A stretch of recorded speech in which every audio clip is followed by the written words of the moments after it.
Today, I have a question for you guys.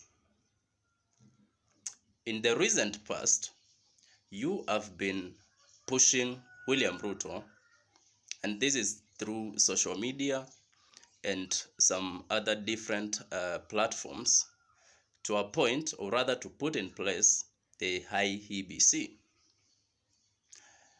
And so my question is very simple.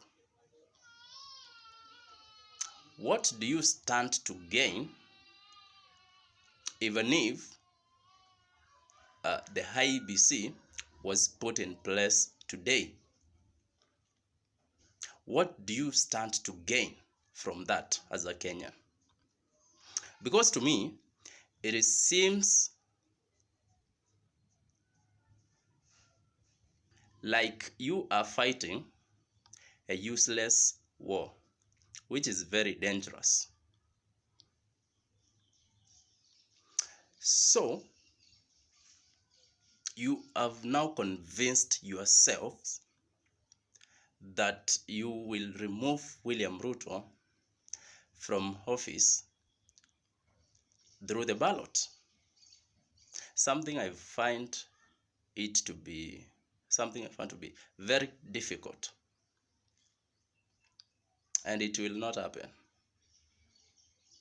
So, Kenyans have been voting since 1961. Even before the so-called independence, Kenyans were still voting. More than 60 years later, nothing has ever changed.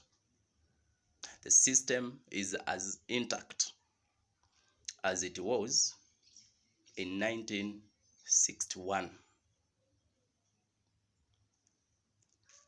The system was designed to make sure the majority of you Kenyans will remain poor for the rest of your lives, so that the ruling class will continue dominating. This system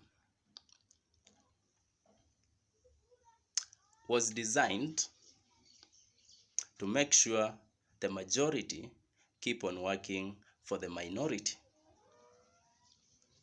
And that is why I find it very,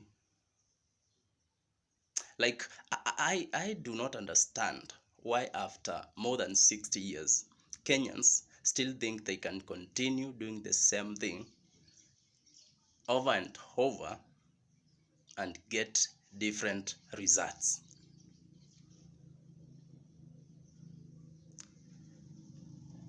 So,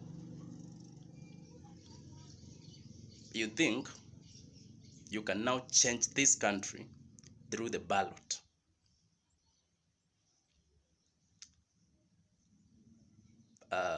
My answer is no. This will not happen. This country can only change through the streets, through going to the streets, through demonstrating, through rioting.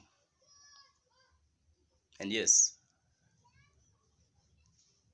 that is the only way we are going to change this country.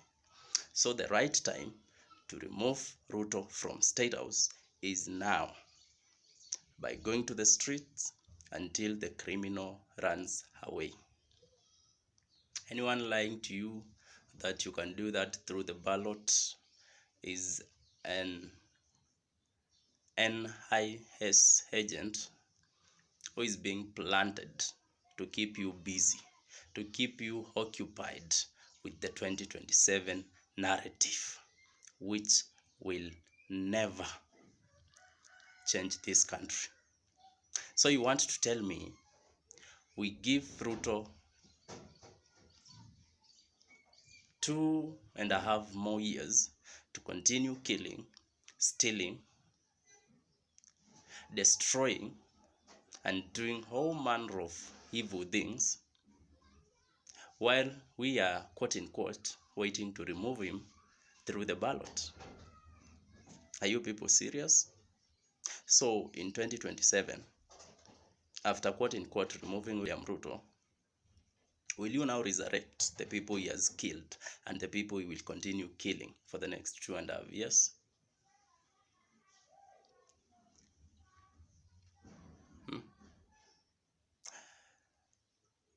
Who has given these politicians all these powers?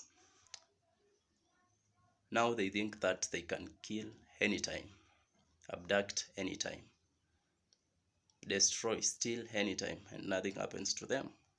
So, what I'm saying is that if you guys are serious about bringing change, about changing this country, that change can only happen through going to the streets, not the ballot. The ballot has failed in the last more than 60 years, and it will not change if we continue doing the same thing over and over again. The streets will change everything. The streets will liberate this country, economically, politically, and socially. And that is all we need for now. Forget about 2027. Let's hit the streets today and remove William Ruto. After that, we will destroy the current social system and build afresh. We will start again.